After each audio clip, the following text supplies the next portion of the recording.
So hello, good afternoon, everyone.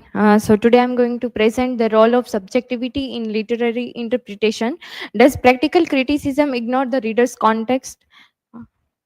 These are my personal information, table of contents, and my research question. To what extent does practical criticism overlook the role of the reader's subjective context in literary interpretation, and how can balanced approach between textual objectivity and reader response enrich our understanding of meaning in literature? And hypothesis: while practical criticism, as introduced by I.A. Richards, aim to promote objectivity through close reading and exclusion of external context, literary interpretation cannot be wholly detached from the reader's subjective framework. Despite Richard's critique of impressionistic reading, the reader's cultural background, personal experience, and emotional responses inevitably shape the interpretations of the text, and therefore any attempt to isolate the text from the reader's context overlooks the inherently interactive nature of a meaning making in literature. So introduction, definition of practical criticism.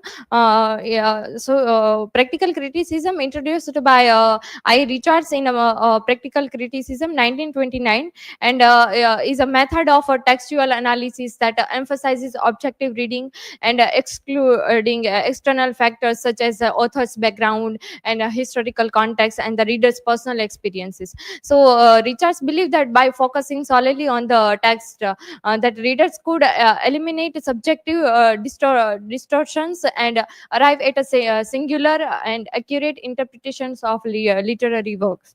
So, definition and origin. So, practical criticism refers to the detailed, close reading and analysis of literary text without relying on external or biographical context, and coined and developed by I. Richards in his 1929 book Practical Criticism.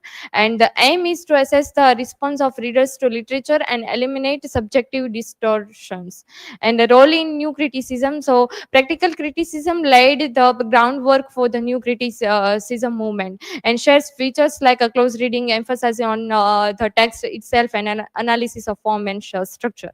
And subjectivity is a natural tendency. So here Richards recognized that readers inevitably bring their own feelings and prejudice and assumption to text, and over identifying with the speaker, moral judgment replacing analysis, emotional overreaction, projection of a personal experience onto the text, and critique of uncontrolled subjectivity. So in that he warned against reading literature solely through the lens of personal taste or intuition, as it undermines intellectual clarity.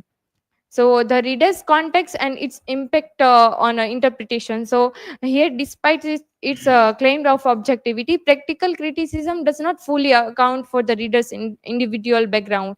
So here, personal association, that readers often associate text with personal experience and altering meanings. And here we can take example that a reader raised with religious hymns and might perceive a poem's musicality and differently than someone with no such a background. So that is the main point. And cultural preconception. So in this, interpretation is often influenced by pre-existing beliefs. And here we can take an example that John Keats ode to a nightingale. In this, they used imagery and such a things. So all people cannot interpret that much. Here, subjectivity in reading the reader's context. So here, that Richards identified several barriers to objective reading, which paradoxically highlight the role of subjectivity. So for misreading due to personal association. So readers bring personal emotions and experience into their interpretation. And second is stock response and cultural conditioning. So here, pre-existing cultural and ideological belief affect how readers interpret text. So that is the main point. And emotional bias and sentimental mentality. So readers often overreact emotionally to certain words and symbols and or themes at all. So that is the main point. And strength and weakness of a practical criticism. So what is the strength of practical criticism? That is encourages close reading and attention to textual details, and prevent over reliance on biography and historical context, and helps students avoid excessive personal biases. And what is the weakness of this? So ignores the reader's role in meaning making, fails to account for cultural and historical influence, and assumes meaning is fixed, which modern criticism disputes. So conclusion. Revisiting the debates, can literary interpretations be objective? So practical criticism assumes that a meaning exists within the text, and that readers should be trained to suppress personal biases in order to assess it. And however, studies by Schaeffer, which article I used in this presentation, Schaeffer, Brooks, and Bennett, revealed that subjectivity is unavoidable. Readers bring their own associations, emotions, and cultural backgrounds, making it impossible to detach completely from a personal text. So, these are my references. Thank you. If you have any question, please ask.